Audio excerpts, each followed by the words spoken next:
As we wait for more Android 11 builds to come out and bugs to get smoothed out as well, more features to be added, we have a look at one of the most awaited updated releases for Android 10, which is Paranoid Android Quartz 5, which is their last Android 10 update while they work on the next build, which is going to be called Ruby on Android 11.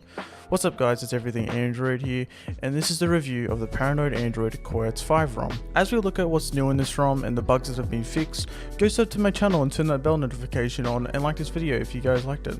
So the new devices that they have added are the Xiaomi Mi A3 and the Xiaomi 6X.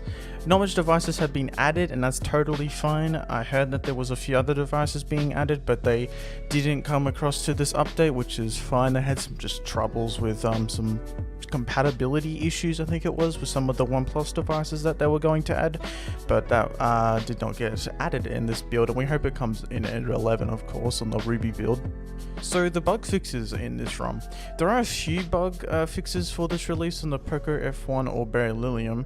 They've added support for hearing aid, which is good to see for people that want to hear their surroundings on their headphones while using the mic. Like, it gets like really, the gain goes up and you can hear like everything on your mic. Like when you have your headphones in your ears, you can hear like everything because the mic is like being enabled, so you can hear your surroundings a lot better. They've also fixed, or not really fixed, but they've added the IR cam to face sense for unlocking your phone in the dark and to be more secure with other people trying to get into your phone. That was added for the Beryllium because that was one of the things that one of the maintainers was trying to get to work back in Quartz 4, which he did finally fix it, but we had to wait for Quartz 5 to be added. So at the time on Quartz 4, it was just like you flashed a zip from Midgisk as a module and it would be enabled, but it has been enabled in Quartz 5 and that's great to see. As well, they have forced to show 4G icon next to your data instead of LTE, which personally I don't really care because I always have Wi-Fi enabled and that disables that little icon next to it when Wi-Fi icon is next to the data signal, but that's cool that that's there. I like LTE better, like the letters, but like whatever, so I deal with it anyways. They've also fixed the brightness bar in the wrong position while hiding the notch. I didn't hide the notch on my phone, but some people I guess did, and it just broke the brightness bar because they didn't want to have to swipe down for their notifications. They wanted to see their notifications. But that has been fixed and that's cool as well. Problems with calls and apps that use the mic have been fixed because the game was too low when speaking. This was actually a problem that I had when I was in a Discord call on my phone with my friends and they couldn't hear me, and that was the case. The game was just like really low, and that's been fixed. That's really good. So next time I go on Discord or someone calls me and I pick up, they should be able to hear me perfectly fine. They also fixed fake temps on reboots. That was an issue. They fixed SIM preferences being reset every reboot, and they've also switched the section for choosing your bands to be more simpler, which is 4G, which is recommended, and 3G and 2G for your options. They have added 4G calling as well in that area for your data options. So that's some extra things that they changed. On the other aospa ROMs, you get to like decide which bands you want to be used, and in this they've just made it a little bit more simpler for people. I guess they're like noobs or some shit. They just want to enable 4G, then it enables all the bands for 4G or 3G or 2G, whichever one, if you want to like save battery life or something like that. So the new features in Quartz 5. So the new features in this, they've updated the app lock to 1.1. The new thing is an app lock. You can change if you want like an app has been locked to show notifications in your quick settings.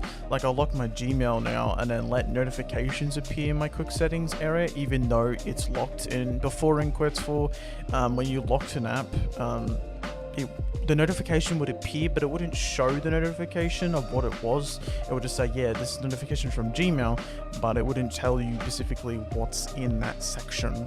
We're telling you what you have from like Gmail or messages or whatever, but they have added that option now, so you guys can enable that so your notifications still appear and they say what it is instead of just being locked. They have updated to the September security patch, so you do get the latest security updates from Google. They have added DC dimming for phones that have AMOLED screens, which I don't, so I don't get that feature. You also get ringer mode features, which enable you to, in like gestures and systems, that's where it is.